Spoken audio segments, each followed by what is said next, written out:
What's going on, guys? Gomes here back again on another MLB The Show 19 Diamond Dynasty video. Today we are going to hop back into the topic of collections. That is something I've talked about very briefly, only really at the beginning of the year. And there's some new stuff that I do want to talk about and let you guys know on how you guys can complete collections for cheap and very fast. So I'm going to give you guys these tips today. Of course, I do quickly want to bring up, I did make a video around a month ago just explaining whether or not collections are worth it. Bottom line, in summary, I think collections are worth it. Really, if you really want to get that the Willie Mays, you want to get the Hornsby, Ivan Rodriguez. If you guys want to get those players and you guys have the Stubs and are decently progressing towards them, live series cards are only going to go down in price, except for, like Christian Yelich, who's continuously going up and overall. Other than that, pretty much every live series card is going down. Really, my position, however, is I'm not going to do the collection simply because for content creation, I much prefer having my Stubs be liquidated so I can quickly move them, whether that be for investing, doing squad builders, theme teams, so on and so forth. So that's why I'm not necessarily doing collections. But if you guys are making good progress towards it, if you guys are using my stub making tips, which I did just posted a new stub making method, or rather a stub tip video yesterday, so if you guys want to check that out, top right hand corner, I do recommend it. So hopping into collections, once again, we are specifically talking about the live series collections, not like the starter collections or so on and so forth. The live series collections, I do have about, I believe it is 16 of these done currently, and who knows, maybe I am going to end up completing all of these, but we're really going to have to wait and see for that to happen.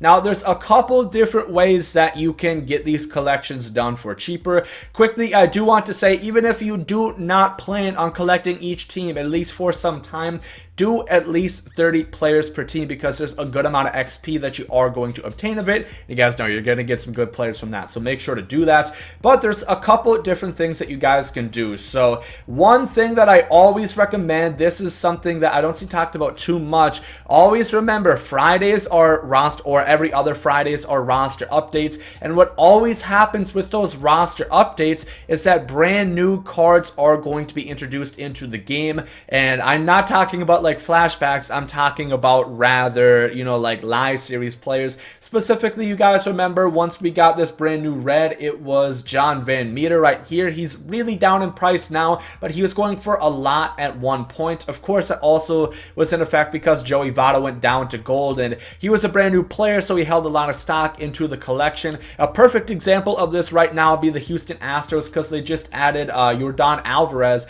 I actually sold him for like 5,000 stubs because I pulled on the day of.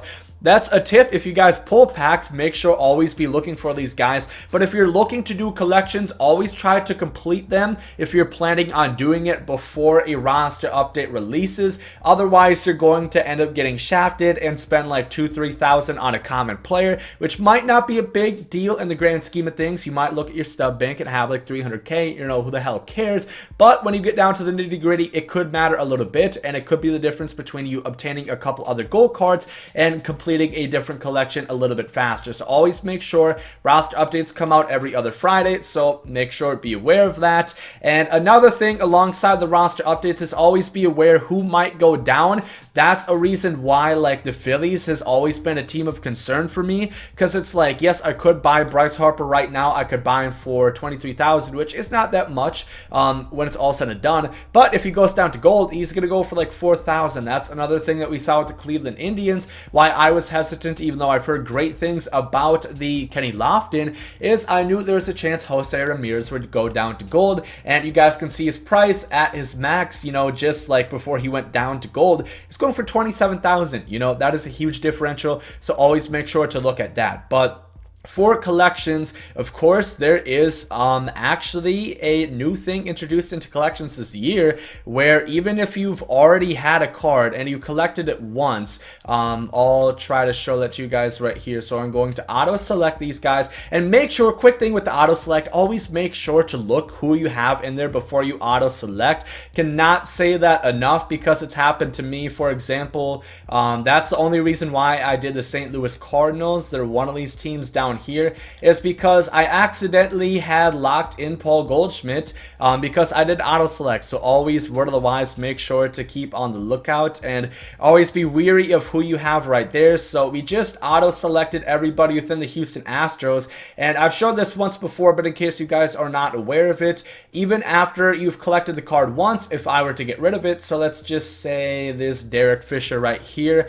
let's say if I quick sell him, you guys are going to see it still gives me credit with having that Derek Fisher, and that is a thing to know. So if you guys are looking to complete collections, you could, let's say for the Washington Nationals, this is a great one, because they have, you know, Strasburg and Rendon, 2 diamonds that don't go for too much. What you can do is you can buy the Steven Strasburg, you can put a buy order in for him, get him for like 6.2k, and once you get him, collect him, and you can quick sell it, keep it moving, and you're going to, basically that Strasburg is going to cost you like 1.2 thousand stubs, which is pretty weird to wrap your mind around, but it does work that way in collections. Same thing with a guy like Anthony Rendon. I only recommend this for like the cheaper diamonds or the diamonds that you have no intentions on using. Personally, you guys know I kind of like to collect cards, and I like to have gold cards, keep them on for events or so on and so forth. But if you guys are not interested in that, definitely just go sell them, quick sell them, put them into exchanges. Of course, you can only put silvers, bronzes, and commons into exchanges, but it is something to think about. If you're not going to use those cards, you might as well funnel them back in and, you know, get some more stubs to complete collections. So that's something that I for sure would recommend that you guys do. Like I said, it really depends on what diamonds you think are worth it or not. Like Andrelton Simmons, I can guarantee is a diamond that pretty much everybody quick sells in order to do this because he goes for virtually nothing. I could honestly, somebody, if I put a 5,100 stub bid, somebody would sell it to me and I would really get this diamond Andrelton Simmons for pretty much 100 studs. I'd be able to get the collection value, and then, you know, he would basically cost the same amount that a bronze card would. So that is, that's really nice to see. I'm kind of happy that they did do collections like that. I think it is worth it. So that is something to think about. One other thing that I was going to mention within the collections, trying to think about it, is, yes, this is another thing. Within the Legends and Flashbacks, so you guys know, with the last year's collections, you guys know how you get these, you know, diamond players, gold players. Once you complete the divisions, you get these. None of them are signatures until you get to the Hornsby, the Yvonne Rodriguez, and then the Willie Mays. Otherwise, they're all flashback cards. Make sure to start filling these in. They're all non-sellable, so there's really no point to hold on to them. And conveniently enough, I had 9 out of 10. I'm going to get another one. I just got 2,500 XP and 500 stubs, so that's not that bad. You know, the 500 stubs could help me get, you know, a couple more silver cards towards a collection. And then the 2,500 XP, of course, could, you know, help me along the XP reward path, get some packs that I can maybe sell, you know, sell my pulls out of and get some more studs for collections that way. So that's something to always keep in mind. Once again, the same thing goes. Do not just hit auto select, because if I hit auto select and just did that, I would have locked in Gossage.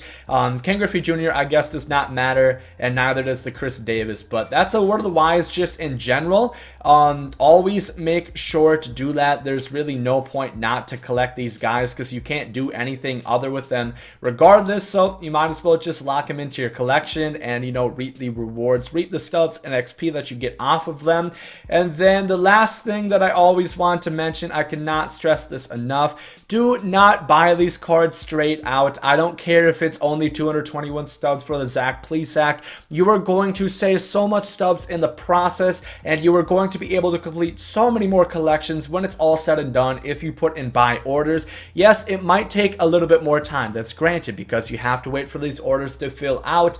But if you have, like, because remember, I think you can have 50 orders in the community market this year. You can put in 50 buy orders, go to bed. Pretty much all of them, I almost guarantee, are going to be filled by the end of the night. Some hot times are usually on the weekends when a lot of people are on. Cards typically sell to you faster. And then at night, of course, when, you know, people are, I guess not, well, some people are still in school, I guess, but, you know, the people that are at work are usually usually more often than not have day shifts, so they're back in the night, and that's when they are on. So that's when the market moves the quickest, and usually I find cards do go cheaper within those hot times. If you wait until like the really late hours, 1, 2 in the morning, that's when it's a little bit slower, and a lot of times I see cards going for more expensive, just in my experience. So if you're looking to get the cheapest prices and looking to get your buy orders filled the fastest, I think like, you know, that 5 o'clock time or so until about like 9-ish